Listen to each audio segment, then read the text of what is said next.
what these two teams will be balloting for today for, argumenting for, boxing for, with their arguments? Well, just a quick reminder that every speaker gets seven total minutes, and Sue, our timer here, gives a clue at 5th, 6th, and 7th minute. That is 1 bell at each time. Easiest way, 3 bells, your time is up, right? What format we follow is the affirmative team will have their first speaker come and speak. After that, the first speaker of negative will come and speak. The second, etc. It will go on. So the affirmative open the floor. And just to remind you, after the negative, third speaker of the negative finally completes, that is where the debate ends and our adjudicators give a decision, right? So ladies and gentlemen, the participants, best of skills and best of luck to you all. Now I declare the debate open and I invite first speaker from the affirmative team to put the point. So, can we have the first speaker, please? Thank you.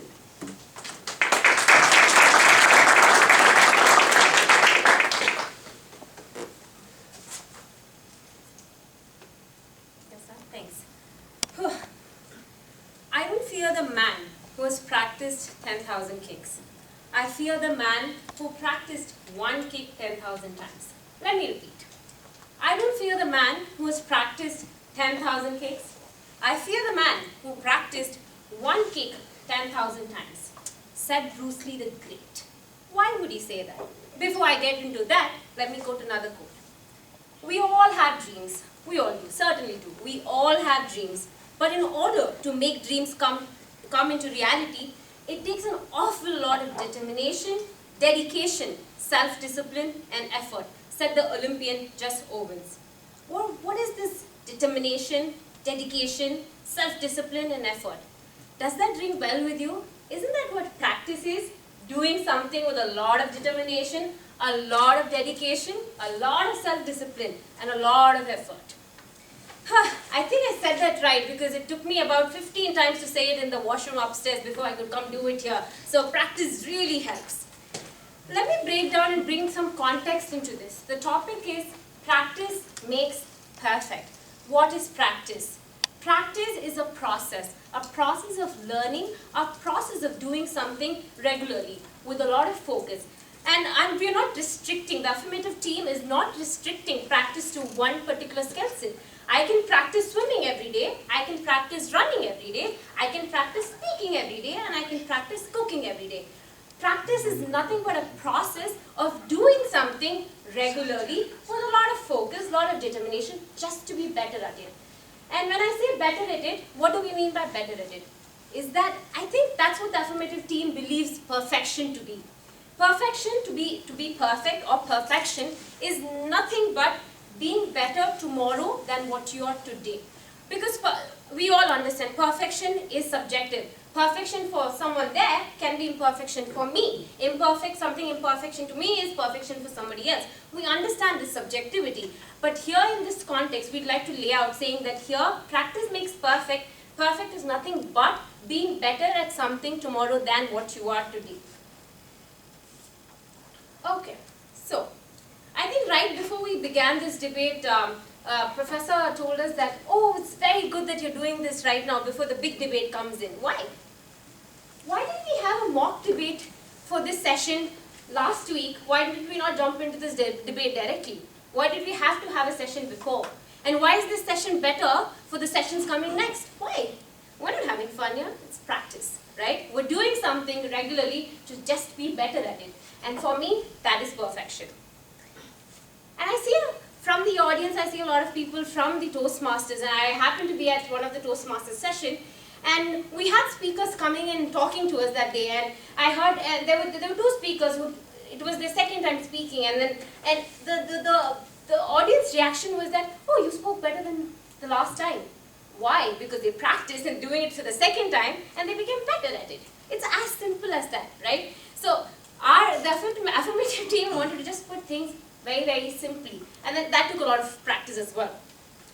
Being a professor, when I don't want to put out my age, but I'm just 20 years old, and and then all my life when I was in school and finished college, now doing my master's, My professors kept telling me, practice makes you perfect. And once I asked one of my professors, why do you say that? Because, and she says, do you think I'm good at what I do? I said, yes, you're good at what you do and I like your classes. She said, it took me 20 years to do this. And she said, I have to do this every day with a lot of focus, a lot of attention, do it every day with the same spirit to be better at it. And she said, I'm not perfect, but I'm striving to be better at it. She said, if you'd seen me 2 years ago, that was a different me. But me doing it today is better from what I was 2 years ago, and probably I'll be better 2 years later. Practice makes perfect. Let me quote some examples of famous people. Do we all know Usain Bolt? We all do also know Michael Phelps. We do know P.V. Sindhu. P.V. Sindhu is an Indian badminton player and she's been in the rankings, the world rankings for a while now. Virat Kohli is one of the leading Indian cricket batsmen, also the #1 in the world cricket scenario. And we all know Sachin Tendulkar. They all believed in one thing: do something regularly with a lot of focus, a lot of attention, a lot of self-discipline, a lot of determination. In simple terms, practice every day. That's what they kept saying. Practice every day to be better at what you want to do. And sometimes people say that when we talk about perfection, when we're brainstorming, we felt, okay, perfection can be, say, we can do something. Perfection is again subjective, but I would like to stick to the point, and the affirmative team would like to stick to the point that perfection is nothing but doing something better and being better tomorrow than what you are today. I'd like to rest my case. Thanks.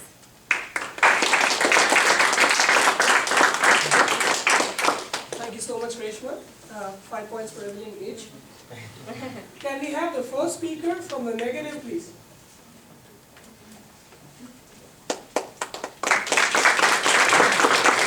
Good evening, brothers, ladies and gentlemen. So first of all, I'm truly honored to be a part of this debate. So as my competitor just said, that practice makes better, not perfect. So there is a whole lot of difference between perfect and better. So I think I practice to make myself better. I just want to go from point A to point B. But she thinks that she is practicing to make herself perfect, and she wants to go from point A to point Z. So these are two different things and not the same things. I'll also like you to reflect upon a definition of deliberate practice. It is engagement in structured activities created specifically to improve performance in a specific field.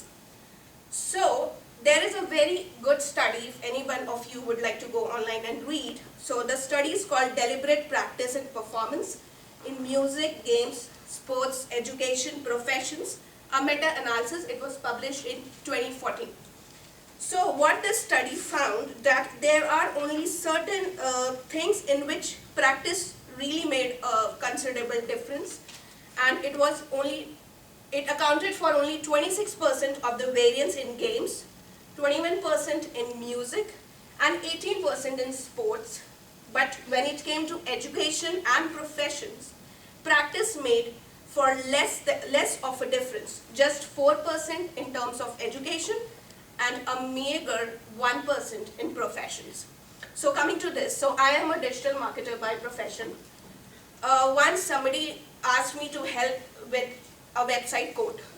God, I struggled for 5 days, but I couldn't get it straight, though I practiced it again and again. So my husband is a coder, he knows it. He was helping me in the practice, but I couldn't become perfect. That's because I didn't like it. It's not in me. I can practice it for the rest of my life, but I would not have the interest to, build up on it. So yes, I don't think anything or practice can make me perfect, It definitely can make me better. So yes. Also, it is just one piece of the puzzle. There are certain factors which are also important if I want to become better in my life. Most importantly, my own instincts, my own passions, my own interest. So I just mentioned my own example. So it applies to anyone and everyone. We can practice and become better in whatever we want if we really have an interest in that. It is also found time and again that basic abilities have a very important role in the improvement of anyone's performance. But more often than not, we tend to undermine them, we tend to minimize them, and we just say that, okay, Virat Kohli is playing great because he has been practicing since he was 5. But nobody noticed that Sachin has an interest in cricket. Nobody forced him to go into cricket because that would have been a disaster, I think. So yeah, and I think this is a very generalized statement. Practice makes better. Practice makes perfect. And it sets an unrealistic expectation in the minds of people. For example, the global suicide rates among students is growing. Why is it so? Everybody want to send their child to a good school, to a good college, to achieve a good education. But some of the students, they don't feel called for that education. They feel that their interest lies in something else. So, but they are forced to practice, forced to write exams again and again, forced to complete their assignments because they have been put into that situation out of their interest zone. So I think that really contributes to a pressure on their mental abilities and physical abilities as well. It is a very general proposition, and it doesn't make perfect. It actually makes someone better. Also, my daughter, she's 4 years old. So she just bought herself a new scooter. She don't know how to ride a scooter, but she is like every day, she's getting better every day, but she still doesn't think that she is able to ride a scooter in a manner which she has seen a kid ride in the park, because he was swindling like this, which she couldn't do. So I think she's getting better with practice, but she's not still perfect, and I don't think she will ever be perfect because her expectations will keep rising. So I think she is getting better, but not perfect. So yes, I totally deny with the fact that practice makes perfect. It definitely improves. Thank you.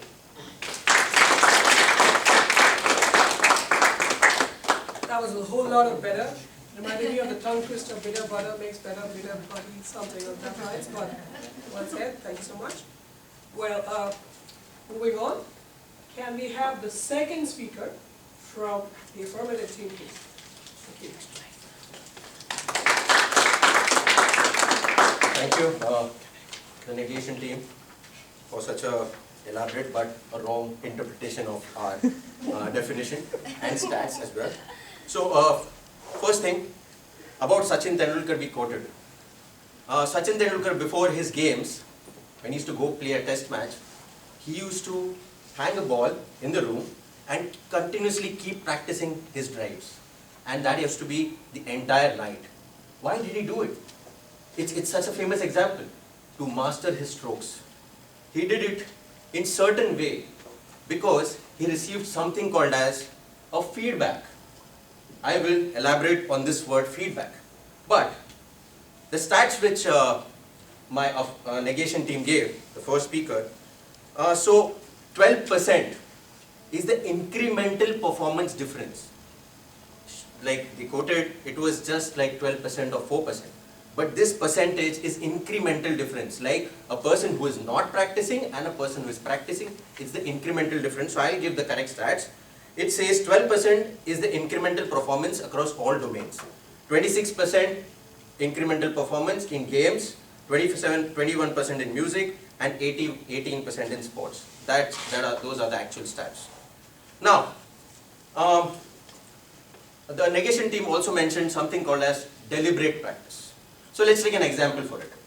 A general practitioner whom we are going to for 25 years and a surgeon who is been doing it for 10 years. When does a general practitioner know that his medication is working? Or does he get a feedback? If we are fine, we don't go back to him. So there I go. But an advanced surgeon or a super specialty surgeon knows about it immediately after he does the surgery. So he is getting a repetitive feedback about it. That's why he's becoming more systematic and more purposeful, because he's implementing that in his practice. And as the negation team was trying to focus on this word better, what is better? Better means we are trying to do something in the correct manner and do it right at the first time. If we have done an error in the previous work. So why is that happening? So perfection is coming with practice, because we are doing things in the right way. I would also like to get a concept of, suppose we want to start a business, we are all entrepreneurs. So if we start a business, we look at the YouTube videos on how to run a business and how not to do it. If we actually don't go there, don't start a business, how will we know that what is going wrong with the business, what is going right? Now, again, I'm going to tell you, if you continuously do it in a wrong way, you will have something called as a feedback mechanism, which will give you the process of correcting it, and then you can keep on practicing it in the right manner. So practice always makes you perfect, and perfect is nothing but doing things the right way, in the right manner, right at the first time. Again, my team always said that perfection is subjective. So yes, sometimes perfection for me, I might not do the things right at the first time. But yes, eventually I can strive for it. That comes with practice. Now, I would like to go about some 4 skills, how to put this better into perfection and how practice makes it. So first is identifying core skills. When you identify your core skills, you know what you're good at doing. So I will know like what are my strengths. Then I practice what matters. So these core skills are that what matters. And here I know that this is the uncomfortable part, whether I sweat it out or whether I bypass this, whether I go to the next one. So here comes the real challenge. When you practice it, you get what's going wrong with your core skills.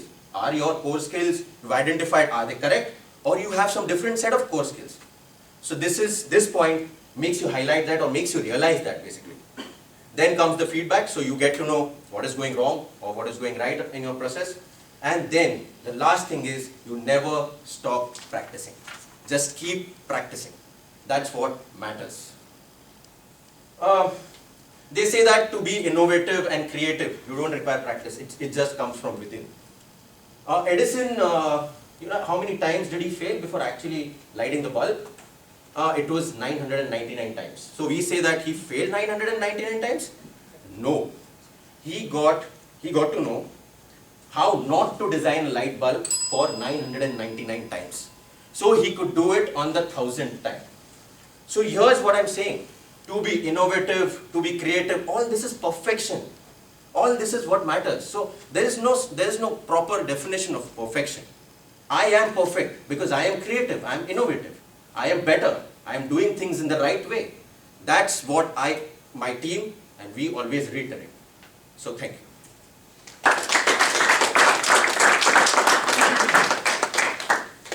At this juncture, I would like to make a personal request to Katriona and Norma. Should you require a teaching assistant for statistics or agile systems, we've got a candidate. I'm serious, but personal request. Well, with that, can we please have a second speaker from the negative team, please?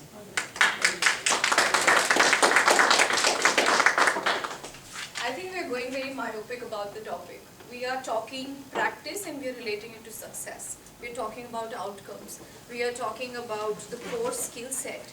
Let me give you a definition of perfect, what my mom feels about me. She feels that I'm perfect if I get married before 30, I conceive, and because my biological cycle is ticking, I should get a job, and probably once I'm settled in my job, I should get back to her in India. So there's so many different factors to it. I don't know why human beings are putting this factor out. Practice, I don't have any problem with practice. Yes, it improves me. But why are we relating practice to perfection in any way? Whether it fails your perfection or it doesn't. We are setting ourselves for failure. We are not nascent gases. We are human beings. We are continuously evolving. Why are we trying to put some parameter? And what is good? I want to ask the team. What is better? Better at it. This is the right way. That's the wrong way. this is perfect, this is what the majority believes, this is what the minority believes. Majority is normal, minority is abnormal. It all comes down to that. And we are all becoming more and more subjective. Why not being objective? The term perfection is a value judgment. It's nonsensical. Why are we promoting this idea and making our lives difficult? This whole idea of perfection in my life has created just troubles for me. And relating it to practice has even created more troubles for me.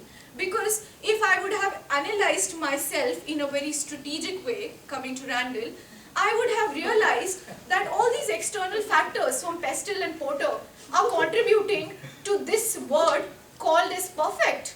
I can talk to you about two different scenarios. We are continuously emphasizing that perfection is subjective. Let's take a subjective example. Subjective example where you don't know what is perfect. Like for my mom, some perfection is different.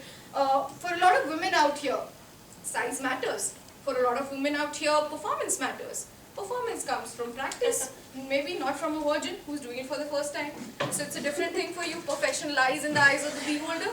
Now let's talk about and now let's take another example where I assume that actually perfection is something, perfect is something static. Let's say if Surbhi achieves this job, she's perfect. Or if she gets number 5 from some place, she's perfect. Let's say that's the best thing.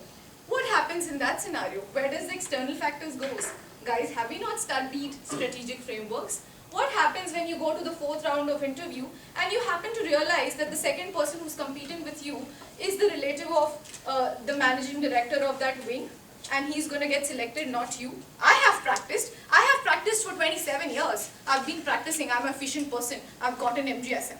Come on, tell me about it. So I've been practicing. Why I have a problem and our team has a problem that we're relating these two ideas. We're relating practice with perfection. We're setting ourselves for failure. Why are we making our life complex? Are we not having enough troubles? Are we not having CO2 emissions? Are we not dying? All of us are dying. Why do we forget that? Why don't we want to be alive with the fact that, okay, let's practice, let's make our life better, let's remove all these value judgments, let's become more objective. That is the whole idea of doing MBA, right? To be more objective towards life. So I don't want to discuss about subjective. I want to discuss all the objective parts of it. I don't want to talk about Sachin Tendulkar, Virat Kohli or Usain Bolt. I want to talk about myself and I want to talk about the people in this room. How many times have you all been practicing and you've achieved the state of perfection which is there according to your mom, according to your husband, according to your partner, according to your extramarital affair? There's so many things out there, right? So how do you achieve it? Like, how do you achieve it and who decides who achieves it? It's a very sensitive topic and it's going to majority and to minority issues. It's going to abnormal and normal. What do we call abnormal? Yesterday, what happened in CBD? A person reacting abnormally was openly roaming around, was left out. All these matters are so sensitive, and the more objective we become about it and all these issues, I think the more careful of our society will be. So it's very sensitive to be at this topic and stop talking about a Tendulkar and a Virat Kohli and talk about ourselves and see, map down all those external factors, internal factors and work around it. Stats, I've seen stats. I can bring stats which will show me 50% have achieved success. Again, we're relating success to practice. Practice is an underlying fact of our life, which we all are doing in some ways. Also, it's the external situations. I'm born and brought up in a developing country. Because of that, I am used to a lot of manipulation. I'm Machiavelli by default. Because I was in that system. I knew how to lie. I knew how to manipulate when I was a child. Because I was born in that system. So it is that system which makes me Machiavelli, not the practice which I'm doing in MBA. It's my surrounding, it's my external factors in the situations that making me a certain way. So you need to count all those factors. I was born in a family where everybody was a journalist, they all were extrovert. I was an introvert sitting in a room, I never wanted to talk to anybody. But somehow, it has changed me, even though I never wanted to practice towards it. And today, I'm standing here in front of you, talking about sex, talking about external factors, talking about strategy, talking about every possible thing that is on the planet. So we need to be more sensitive about these issues and leave away our value judgment. That's why we are doing foundations of management thought. So let's be more proactive towards it and let's think towards it and make it a better place for ourselves to live and let other lives and forget this idea of perfection. It's just making my life complex. Thank you.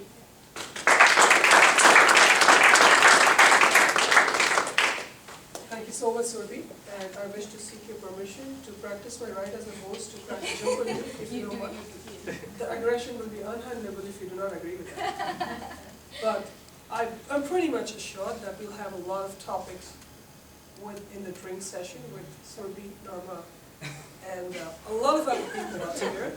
But Katrina, if you want to make a better brochure than it is for an MQBS now, well, we got a TA, we got a brochure person. It's amazing. And now, the final and the third speaker from the affirmative team, please.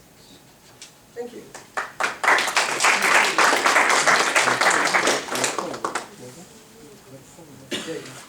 Let me start by saying that was really perfect. So that is exactly what I'm trying to state. The ideation of perfection, what we see is perfection is not a state. What we are trying to reach is a process of being better. And better is not objective. It is not subjective. It is objective as well as it is subjective. We can't just say, we can say that we are better than something than what we were yesterday. And science proves it. So in a scientific method, if we say what researchers did is, there's a game called Axon, and what researchers did is put certain people together in a group in separate places, and then they took samples for how do players react to the way they have practiced to the game. And they found out that people who have practiced like more than 40 hours, they react much faster to the control systems. And this proves that it is, like, being better is an objective state. And it may differ from person to person. Like, I may be 2 minutes better than what I was yesterday, but I am better. And that is what it is. I am better than what I am tomorrow. And that's exactly what we are etching for. And if I have to sum out all the arguments that my colleagues and teammates have made, so I would bifurcate it in a few ways. One is subjectivity of perfection. Practice makes you better tomorrow than what you are today, and that is what we are standing by till tomorrow. Yes, it's subjective, but that is what we are trying to do. Then the big part is technique of the practice. Yes, techniques vary, and that is why there is a feedback mechanism. The feedback mechanism tells us whether the practice is good or whether the practice is bad, and so that we don't get into a malpractice scenario, because we know from history malpractice leads to malicious behaviors, and even then it does make you bet. If you want to be a robber, you practice robbery, but you are still better in robbing banks. You get better in it, and that's exactly what we are trying to put out. Like, you are being subjective over there as well. So, our fourth point would be innovation comes with practice as well, as stated by Mandar earlier, that even though practice creates a bureaucratic society, but it is what is required so that we can keep practicing for till 499 times to create another one new solution. And yes, so in a whole output of way, if I say, like, the way we define practice is repetitive action, and the way we define perfection is not a state, is just a subjective as well as an objective way of increasing our value judgment, value proposition every day, every day tomorrow. And so I would like to sum up all our arguments together and say that repetitive action makes you better at the act that you are doing tomorrow than what you are today tomorrow. So that's what we will be summing up. Thank you.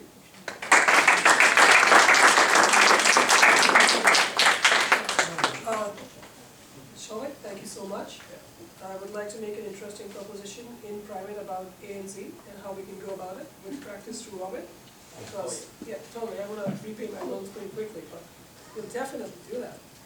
Well, to the end of the session, the final speaker of the night, the third and the final speaker from the negative team, please.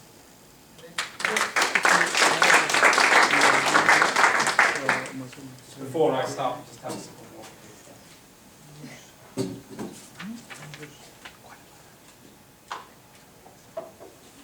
All right, it was a wonderful argument, and I thank my opponents we're actually summarizing what we were actually going by.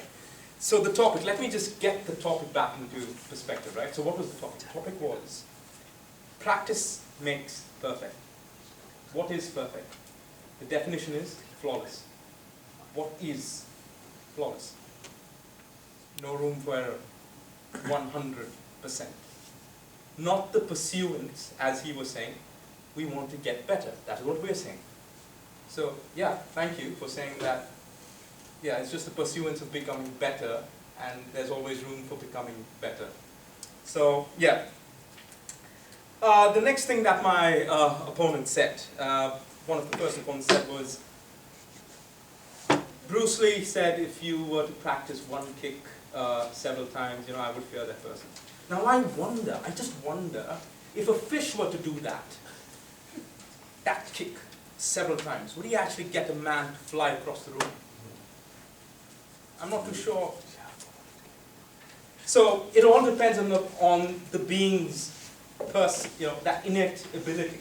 The fish doesn't have limbs to kick a person across. He can practice whatever it is that he wants, but he would not be able to do it. He doesn't have the innate ability to do it. Then, another opponent said 12% incremental. Why did he force incremental? Okay, so I've got 12% now, and then I get another 12%, and towards what? Towards the pursuance of what? 100%, yes. But then 100% again is perfection. It's not improvement. You're again talking about improvement, which is what we were saying. So I'm not too sure about your stance. And again, so yes, you can achieve a real world-class standard. Athletes, Michael Schumacher was considered the best, the most perfect driver. But unfortunately, age caught up with him. He was practicing. Formula One drivers practice all the time because they put their lives at stake. But then you have so many other drivers who have bettered. Why? Because you can never reach that ideology. It's an idea, it's a fantasy. Perfection is a fantasy. It's not a state of being. Practicing will never get you perfection. It'll just, as they said, make you better. That's all. Now, Einstein said, failing 999 times, blah, blah, blah, blah. Okay, fine, I get it. Okay, he did create the bulb. But then he also had GE. And GE went on to create improvements in the bulb. Why do you want to create improvements in something that is perfect? Sorry, I don't understand that logic. So, to sum up what my comrade was saying, perfection is relative. We are always subject to the axiom of society. Society says perfection is, what the masses say. But then that doesn't apply to an individual. An individual's idea of perfection is his idea of perfection. I was able to get into MGSM, perfect. That's what I got. But that wouldn't be the idea that a Harvard guy has. Harvard guy would say, oh, okay, MGSM. I'm number one. That is perfection. You get what I'm saying? So it's just, and what would I do? I would say, I want to take additional courses so that I can compete with the Harvard guy. So that is the pursuance of what I think is perfection. But he's already reached that state. So again, practice and all of that is just the pursuance of improvement, betterment, but not perfection. It never makes you that. So then, perfection is, again, an innate ability. It's, if you want to get really good at something, you not only need to do something again and again, which is practice, but you also need to be gifted. There are some guys who are just blessed with certain things, and they are what we call prodigies. And we consider them perfectionists, but then you have another prodigy come up and say, and just push the bar higher. Again, that is the 100%. So you can never achieve that. Practice can never make you perfect. It is only making you better, improving. That's it. So again, the axiom, practice makes you better. Perfect? No. It makes you better. That's it. So I would just like to end with this quote that all of us actually created. It was a wonderful quote. It says, "Practice is the pursuance of the betterment of oneself, not the pursuance of the fantasy of perfection." Thank you.